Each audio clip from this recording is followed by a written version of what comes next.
Good morning, people. It's a rainy morning in Georgia. You may be able to hear the thundering outside.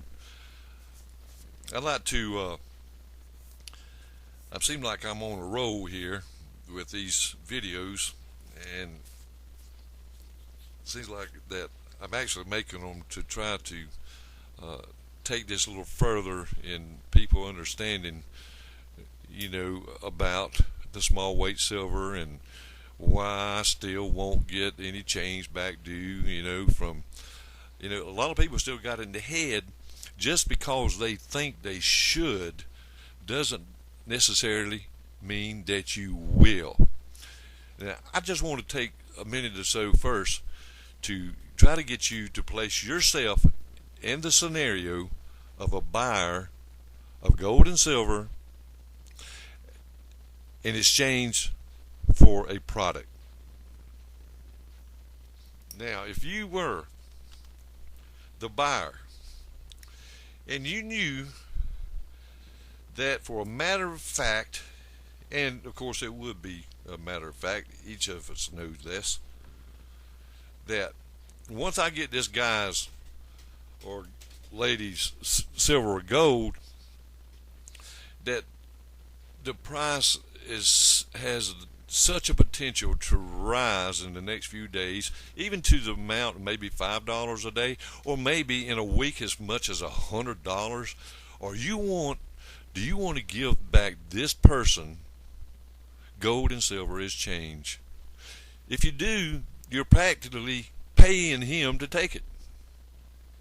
That's right, you're actually paying him to take your gold and silver back, because more than likely he's going to make more money off of what you give him back in the coming days. And it's going to be in such a great demand, very few is going to have it. You got to remember, people, only about 5% of the U.S. population even buys gold or silver. Period. Boom. That's it. So, it's going to be such a great demand that you got to be careful, that you know that they want your gold and silver, and you're going to have to protect yourself by buying the smallest weights of metals that you can. Because I can probably assure you, if the currency has not faltered to the point where they have removed it, he's going to have some of it.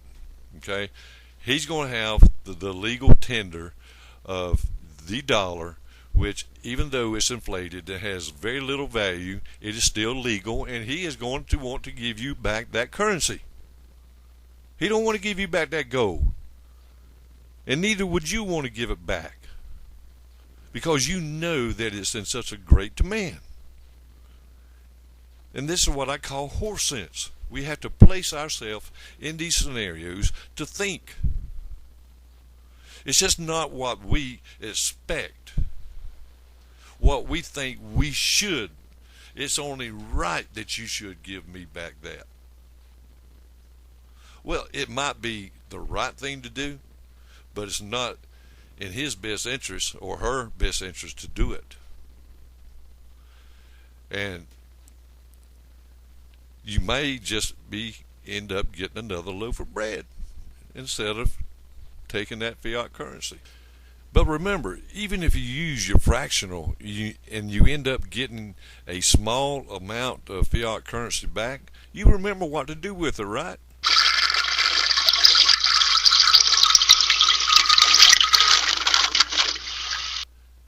Exactly. That's what you do with the crap.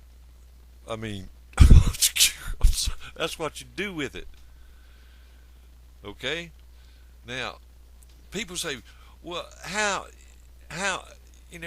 why do you focus on this 90% silver?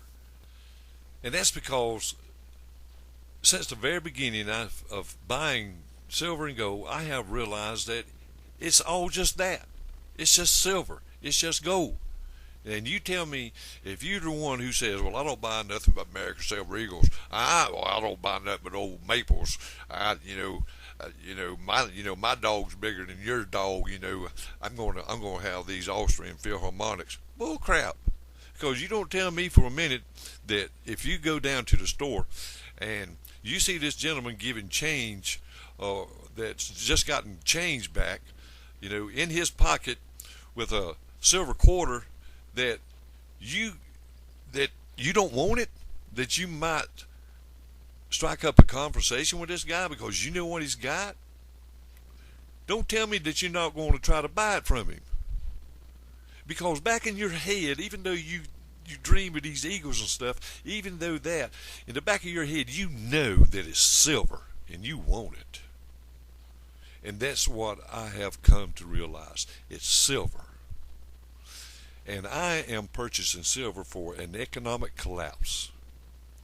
Meaning that I don't want the eagle. Meaning I don't want the maple. Okay? I want silver.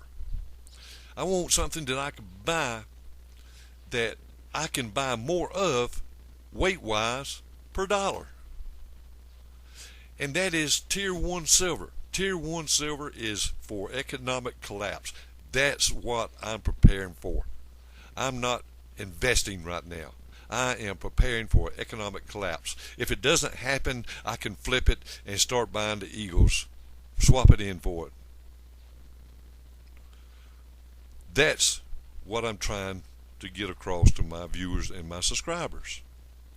Don't think that once you've got your 90% coinage or your small weights that you can't flip it. It's silver. You can swap it. Well, you may have to pay another, a premium for it, and you swap it, maybe, but you were paying that anyway. And, to begin with, and you bought it in the first place. So why not expect, a premium? But yet, if there's no economic collapse, you're gonna want the silver which is in demand, and that would probably very well be your government rounds. If that's the case, then that's what I want, because I know there's people out there that want it, and I'm gonna try to provide it for them. And my intention is to make a few bucks off of it, as much as I can. Now, you got to look at this. Think about the small weights. The government has practically told you to buy and recommend you to buy in small fractionals. If not, why did they start striking the 1/10 ounce eagles, the quarters, and the halves? Because they knew that gold was getting so expensive, and they wanted to sell silver, and they wanted to sell gold, that they had to make it available in small fractionals in order to be able to sell it. So they're actually telling you to buy it. The private mints back in the 80s during the Hunt scandal, silver was getting so high, that they was making 1 gram bars, 5 gram bars, 1/10 ounce silver coins, quarter ounce, half ounce, because people could not afford the $50 an ounce. And it's no different whenever coming days, whenever you see silver at such high prices that you are going to be able to only buy it in fractionals for most of us, like me. So that's why I buy the fractionals. The largest percentage of my 90% coins are dimes. I would say dimes.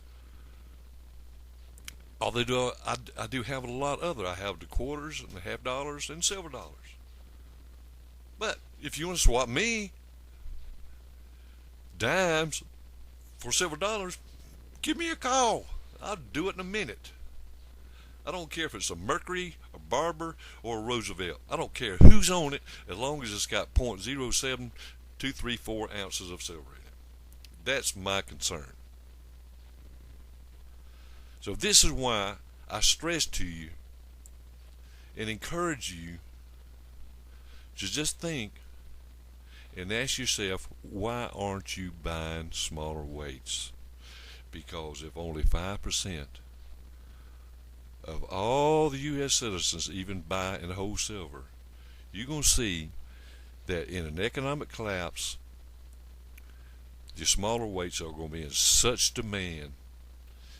And if you start acquiring them now, you are going to be so fortunate, and you're going to realize this. You're going to realize this. Now, I do know. Now, I am prepping now to begin buying some of the fractionals that's coming on the market by the private mints. But some of these people that's offering these 1 gram bars like on eBay, want to charge me 500%, 400% to 600% actually for a 1 gram bar. They can keep it. I ain't paying that kind of premium. I'll continue to buy my dimes or my quarters. I ain't paying that kind of money for it. And I don't recommend that you buy those type prices either. But I'm going to close now, and maybe that I've helped someone else again.